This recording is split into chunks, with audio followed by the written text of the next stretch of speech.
días, jóvenes, o buenas tardes o buenas noches, depende de cuándo lo vean el video. Bueno, les mando este video porque tuvimos muchos problemas en dar este tema precisamente, ¿no? La anterior clase estuvimos solamente con un alumno, esta clase sí estuvieron dos, pero tuvimos problemas con el internet. Así que espero que les sirva y puedan prepararse bien para dar su examen, su segundo examen parcial. Bueno, vamos a empezar con principios de diseño para una prótesis parcial removible. A modo de introducción, vamos a recordar lo que es una prótesis parcial removible. Es una restauración prostética aplicada a pacientes con maxilares parcialmente desdentados. Esta restauración suple y reemplaza a los dientes perdidos y estructuras periodontales, rehabilitando el sistema estomatognático y que puede ser colocado y retirado por el mismo paciente. Es por eso que se dice que es removible.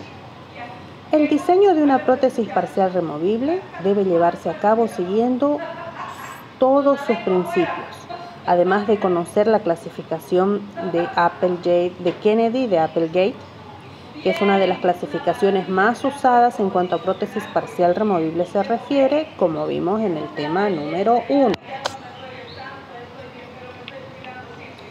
Entonces podemos decir que diseñar es determinar la forma de los detalles de las estructuras de una prótesis parcial removible. La prótesis parcial removible debe ser diseñada en los modelos de diagnóstico antes de iniciar cualquier procedimiento restaurativo o modificación de la boca del paciente, especialmente antes de tomar la impresión definitiva. Cuando se diseña la prótesis removible se debe considerar la retención, el soporte y la estabilidad.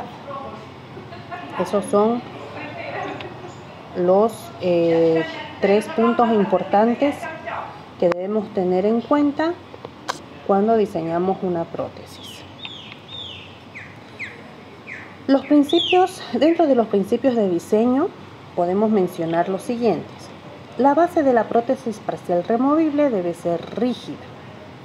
Las fuerzas oclusales deben ser distribuidas sobre los pilares remanentes y la mucosa.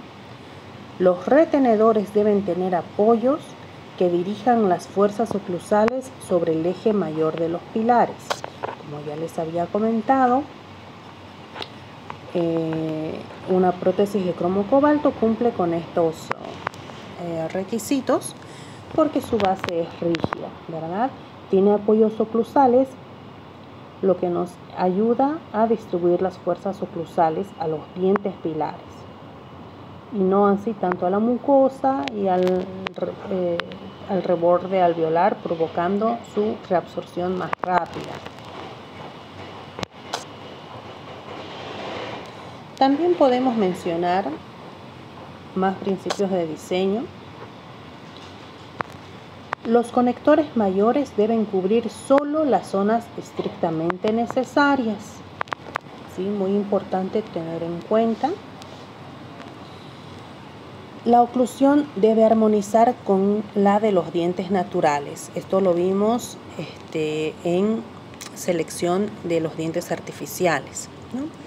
Y los apoyos nunca deben ser colocados en planos inclinados, porque transmitirían la carga oclusal fuera del pilar. Esta fotito la tenían que ver completa, pero no se ve completa, ¿no? Pero en esta foto podemos ver el apoyo sobre el cíngulo que les decía, por la parte palatina de un incisivo central.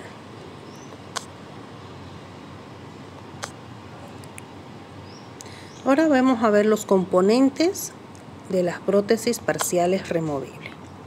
Tenemos 4 componentes esenciales, que son los conectores, los retenedores, las bases en prótesis de acrílico o las sillas en prótesis de cromo y los dientes artificiales. Estos cuatro son los componentes de una prótesis parcial removible. Vamos con los conectores. Tenemos los conectores mayores y los conectores menores. Un conector mayor tiene por objetivo unir todos los espacios vacíos o los espacios desdentados, y su requisito principal es que debe cumplir, el requisito principal que debe cumplir es el de ser rígido. Ahí podemos ver varios tipos de conectores mayores. Para el maxilar superior podemos ver la cinta palatina media, el de arriba, el que le sigue, la barra palatina simple, la doble barra palatina, la placa palatina total, que generalmente no se utiliza en prótesis de cromo, sino más en las de acrílico, y en herradura, ¿no?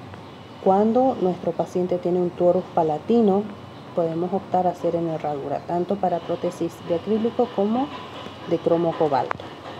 Para el maxilar inferior tenemos la barra lingual, la doble barra lingual, una que pasa por la mucosa lingual, y la siguiente barra pasa por la cara lingual de las piezas anteriores. Tenemos la barra vestibular, que es la menos utilizada, obviamente porque no cumple con la estética, y el placoide, ¿no?, que es una barra que cubre tanto el área lingual como la cara lingual también de las piezas remanentes. Este placoide podemos realizarlo en un paciente que tiene movilidad dental, ¿no?, de movilidad de los dientes, ya que este placoide nos va a ayudar a mantener los dientes en su lugar, siempre y cuando esta movilidad no sea muy pronunciada. Conectores menores. Los conectores menores son elementos que se encargan de unir al conector mayor con las otras unidades de las prótesis, como ser los apoyos oclusales, los retenedores. Los conectores menores transmiten la fuerza oclusal de la prótesis a los pilares. Por lo tanto, deben ser rígidos, deben tener un volumen adecuado, no ser muy delgaditos, y deberán ubicarse en la tronera interdental. Y debe unirse con el conector mayor en ángulo recto. Estas son unas características muy importantes sobre los conectores menores. Ahí vemos un ejemplo. En el círculo rojo está un conector menor que está uniendo un retenedor al conector mayor, que es la barra lingual. A su lado tenemos otro conector que está uniendo el apoyo oclusal al conector mayor también, y lo mismo sobre el primer premolar. Los retenedores. Los retenedores son los elementos que ofrecen resistencia al desplazamiento de la prótesis fuera de su sitio. Nuestros retenedores también se dividen en dos. Tenemos los retenedores indirectos, que se ubican generalmente como apoyos oclusales, alejados de los retenedores directos, por delante de la línea de fulcrum de la prótesis parcial removible, para evitar que la base de la dentadura de extremo libre se mueva fácilmente en sentido oclusal. Entonces podemos decir que el único retenedor indirecto que tenemos son los apoyos oclusales. Y en esta otra foto podemos ver un apoyo oclusal terminado, ¿no?, en una prótesis, en un esqueleto de cromo cobalto. Apoyos oclusales en ambos premolares de ambos lados. Y acá en este esqueleto de cromo podemos observar la doble barra lingual, ¿no? Uno que va por lingual más gruesa, que va por lingual, por la mucosa lingual de los dientes, y otra que va por la cara lingual de las piezas dentarias remanentes. Y tenemos los retenedores directos. Estos retenedores ejercen retención directa sobre la pieza pilar, evitando la expulsión de la prótesis. A estos también se los denomina ganchos. Estos se subdividen en intracoronarios y extracoronarios. Los retenedores intracoronarios son los que se ubican dentro de la corona del pilar para crear retención y se los conoce como ataches. Puede ser un atache de precisión o un atache de semiprecisión. No sé si han visto alguna vez una prótesis así. Para mí que es más estética porque no llevan los ganchos sobre los dientes, sino o sobre la corona de los dientes, sino que va dentro de la corona, ¿no? Se pone un atache hembra, un atache macho y la prótesis se conecta sobre estos. Es removible, el paciente puede sacar y ponerse esta prótesis. Y tenemos los retenedores directos extracoronarios. Los extracoronarios son retenedores que ejercen retención sobre la superficie del diente, entre los cuales podemos mencionar a los más importantes de acuerdo a la sección transversal, que están los laminares de sección rectangular, los redondos de sección circular, de media caña de sección de medio círculo, y por su confección pueden ser colados o forjados.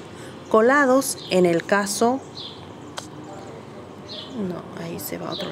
colados en el caso de las prótesis de cromo cobalto y forjados o fabricados a mano como en el caso de las prótesis de acrílico. De acuerdo a su extensión en relación al diente pueden ser los circunferenciales. Entre los circunferenciales tenemos al retenedor de Acker, Jackson o doble Acker, de acción posterior, en anillo, en anzuelo o de Gosli, o de Roach, ¿sí?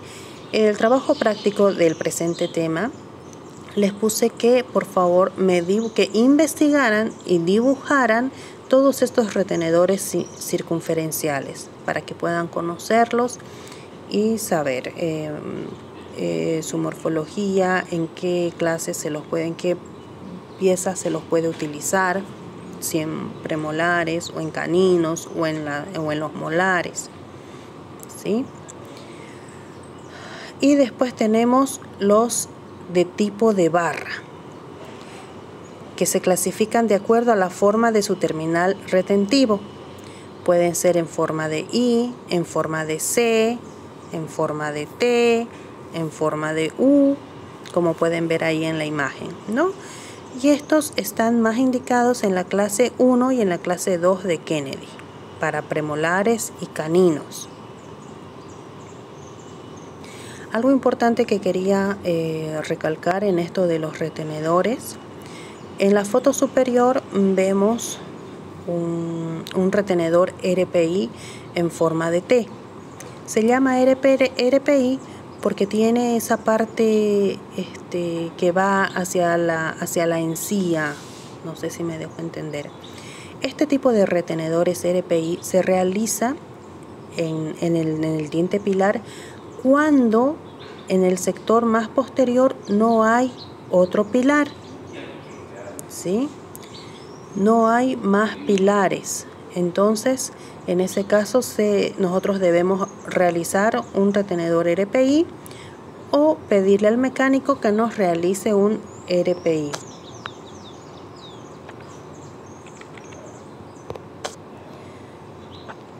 Ahora continuamos con las bases y sillas. Las bases o sillas son los elementos de las prótesis que sostienen a los dientes artificiales.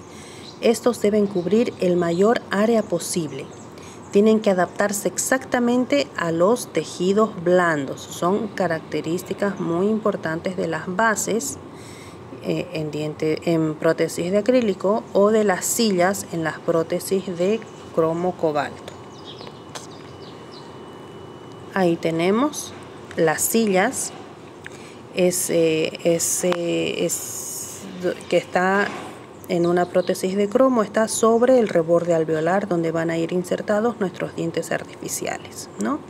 Y debe adaptarse muy bien. En las prótesis de acrílico, como pudieron ver, están nuestra base o placa base debe adaptarse bien a la mucosa, ¿no? A todos los tejidos blandos. Y por último, como último componente de una prótesis parcial removible, tenemos a los dientes artificiales,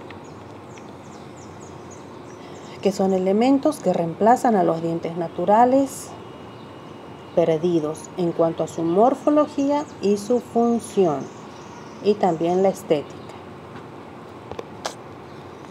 Y encontramos dos tipos de dientes artificiales, que son los de porcelana y los de acrílico.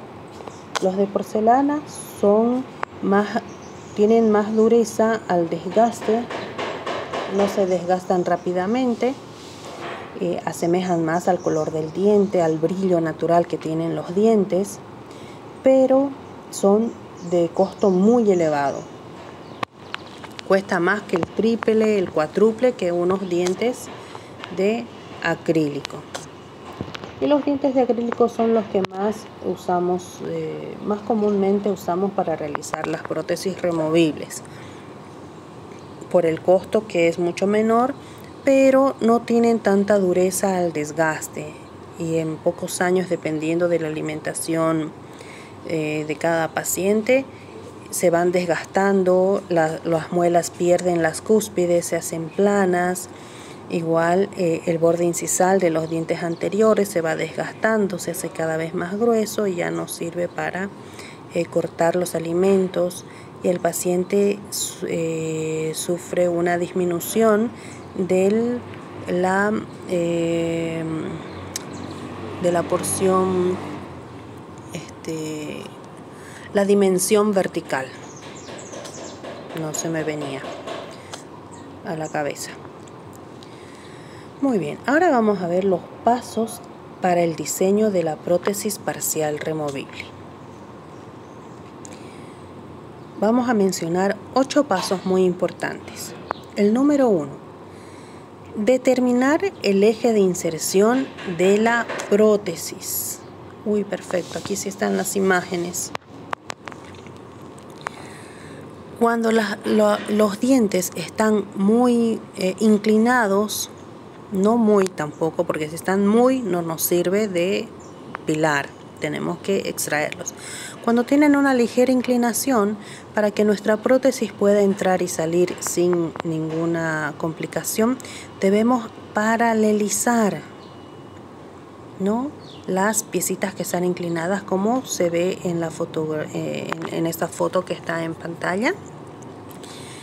Y el eje de inserción de nuestra prótesis va a ser: para introducir, siempre se introducen primero los molares, o sea, la parte posterior de la prótesis, y después la parte anterior, que serían los dientes anteriores. Y para que el paciente se pueda sacar la prótesis es al lado contrario. Primero se sacan los anteriores y después la parte de las muelas. Cuando el eje de inserción es perpendicular al plano de oclusión, son los contornos bucal y lingual de los dientes los que generalmente determinan el potencial de retención. En este caso vemos que no hay ninguna inclinación, entonces tenemos un eje de inserción perpendicular, donde el paciente se debe poner y quitar la prótesis al mismo tiempo, anterior y posterior, ¿no?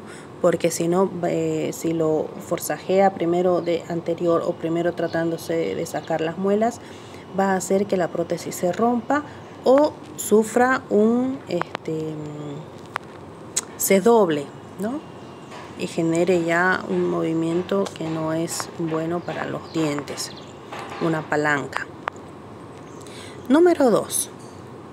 debemos determinar el ecuador protético de los dientes pilares. Vamos a recordar un poquito cuál es el ecuador del diente. Es la línea de mayor contorno del diente que se localiza en el tercio medio y divide al diente en dos conos. A es el cono intrusivo o retentivo y B es el cono extrusivo o expulsivo. Ahora, ¿cuál es el ecuador anatómico del pilar? Es la línea que permite que el terminal del brazo retentivo sea ubicado en el tercio gingival de la corona y que el brazo recíproco, en el lado opuesto del diente, se ubique en un sitio no más alto que la porción cervical del tercio medio de la corona. Ahorita vamos a ver lo que decía el texto anterior. Este es el brazo retentivo, vemos en la primera foto, empezando de izquierda a derecha. Miren la ubicación en comparación con el brazo de oposición. Entonces, cuando diseñamos nuestra prótesis de cromo, estos deben ser donde deben ir apoyados nuestro brazo retentivo y nuestro brazo de oposición. Número 3. Delinear los apoyos.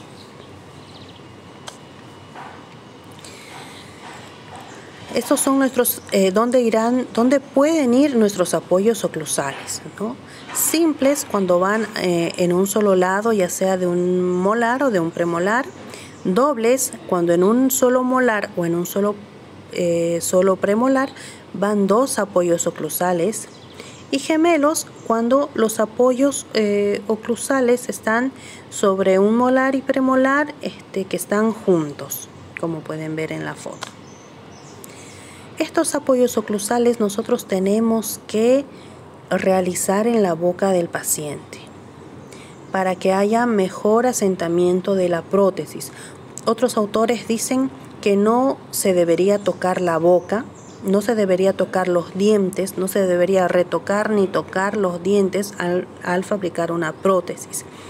Pero en cuanto a los apoyos oclusales es muy importante, porque dijimos que son los encargados de llevar toda la fuerza de masticación sobre los dientes pilares y no así sobre la mucosa desdentada, sobre el reborde alveolar, porque va a provocar una aceleración en la reabsorción.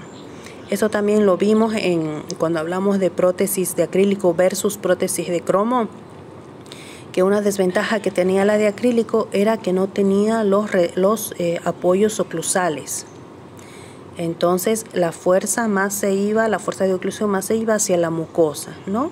Produciendo la reabsorción del hueso alveolar. Entonces sí debemos preparar nuestros apoyos oclusales con fresitas redondas de diamante. Hacer unas muescas.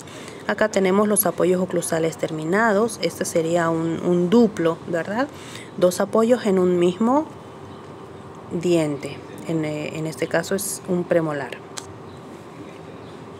También tenemos el apoyo del cingulum, ¿no?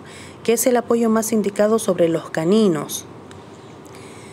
Y dice, este apoyo tiene prioridad de indicación sobre los apoyos incisales cuando las características anatómicas del cingulum no son favorables.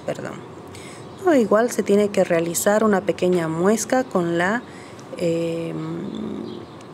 fresita de diamante. Número 4.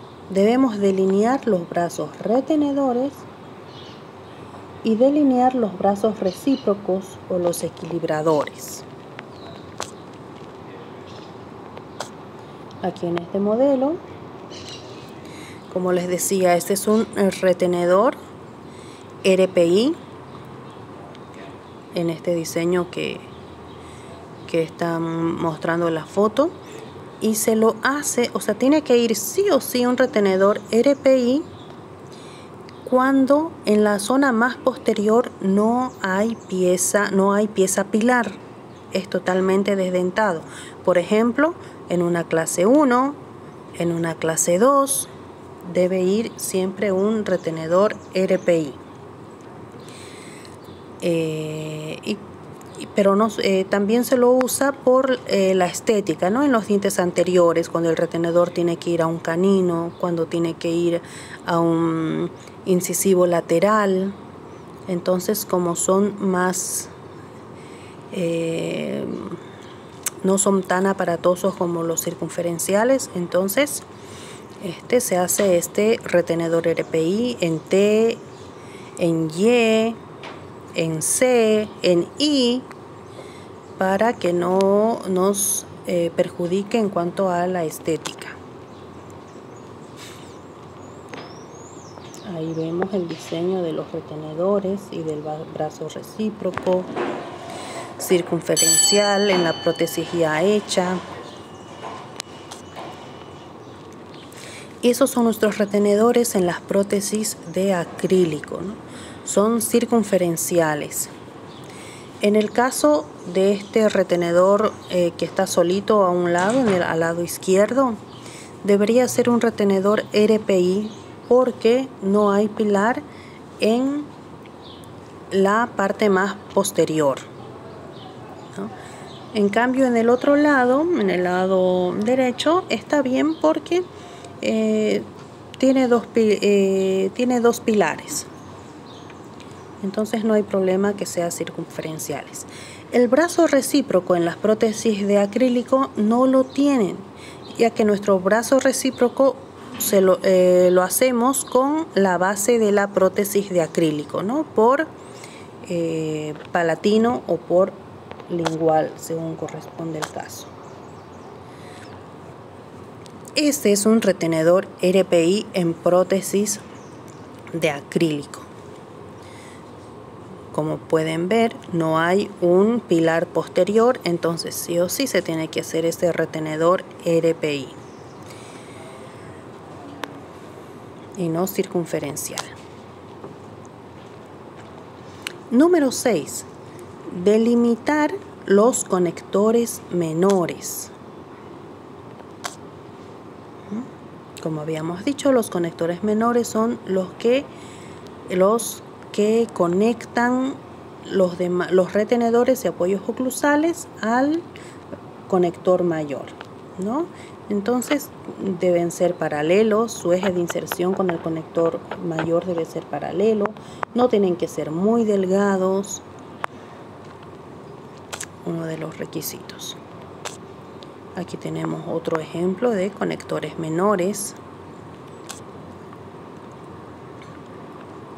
Y por último, se debe delinear los conectores mayores en cuanto a las prótesis de cromo y determinar y delinear la extensión de las bases de acrílico en cuanto a las prótesis de acrílico.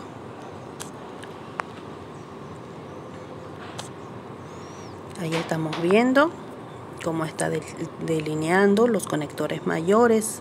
Aquí está diseñando una doble barra palatina.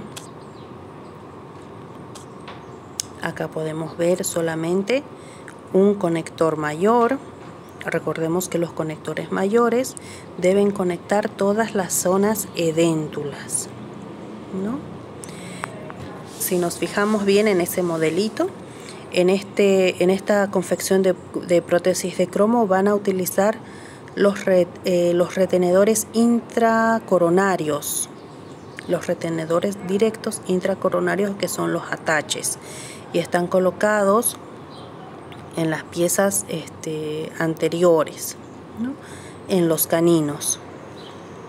Y atrás va a ir nomás un retenedor circunferencial con su apoyo oclusal. Aquí vemos otro diseño de un retenedor mayor, los apoyos oclusales,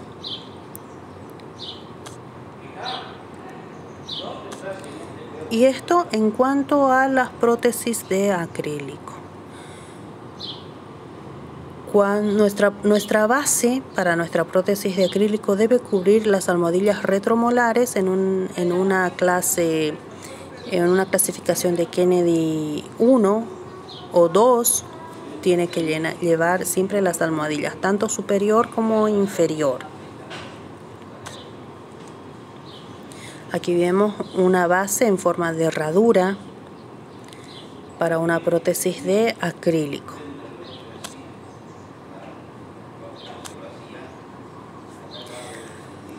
Objetivos de las prótesis parciales removibles. ¿Cuáles son los objetivos que deben cumplir nuestras prótesis? Número 1. Mantener las vías orales en estado de salud. Número 2. Eliminar focos infecciosos. Número 3. Prevención y control de migraciones dentales y corrección de traumatismos oclusales. Y los factores influyentes.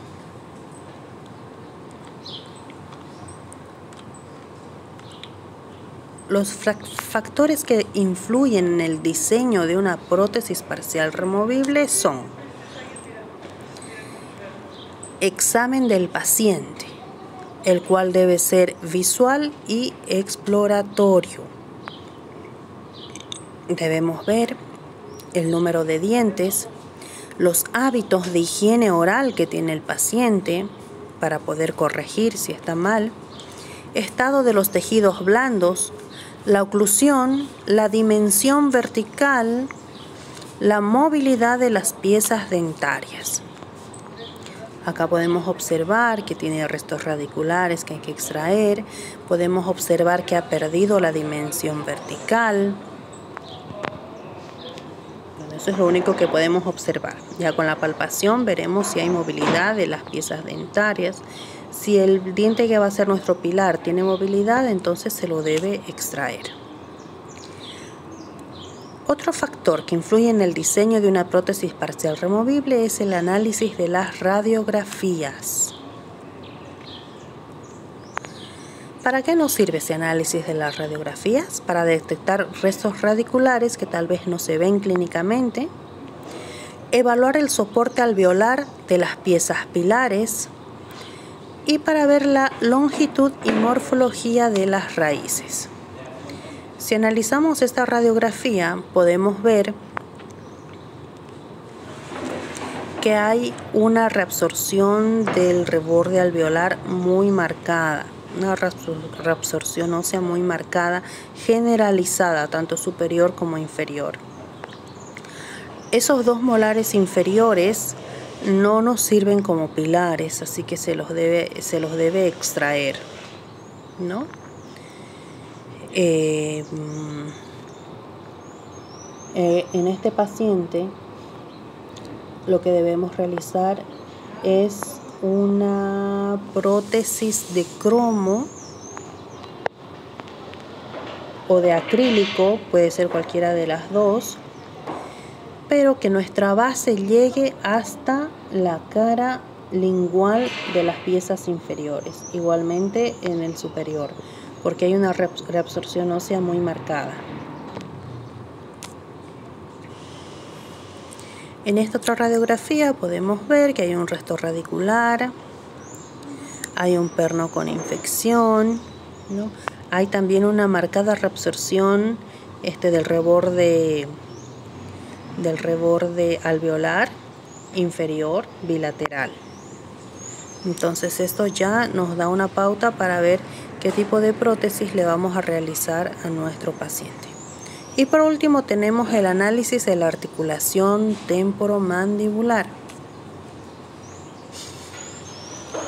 En el análisis de la ATM debemos estudiar la apertura y el cierre que tiene nuestro paciente, las lesiones, si es que las tiene y cuáles son, ¿no? El diagnóstico, y la repercusión que estas lesiones pueden tener en nuestro tratamiento. Si observamos esta foto, podemos ver que el paciente ha perdido completamente la dimensión vertical, las piezas remanentes se han extruido a la zona edéntula, tanto posterior como anterior, y seguramente que tiene un chasquido o un dolor en la ATM. Lo primero que tenemos que hacer en este tipo de pacientes, si nos llega al consultorio, es desprogramar todo el sistema muscular para poder hacerle un levante de mordida y restablecer una oclusión normal. ¿Cómo hacemos la desprogramación? Fabricándole una plaquita de desprogramación en acrílico, que el paciente lo tiene que usar por lo menos unos 4 meses. Una vez que ya esté desprogramado, recién empezamos con la confección de nuestra prótesis, devolviéndole la dimensión vertical, ¿no? Haciendo un levante oclusal.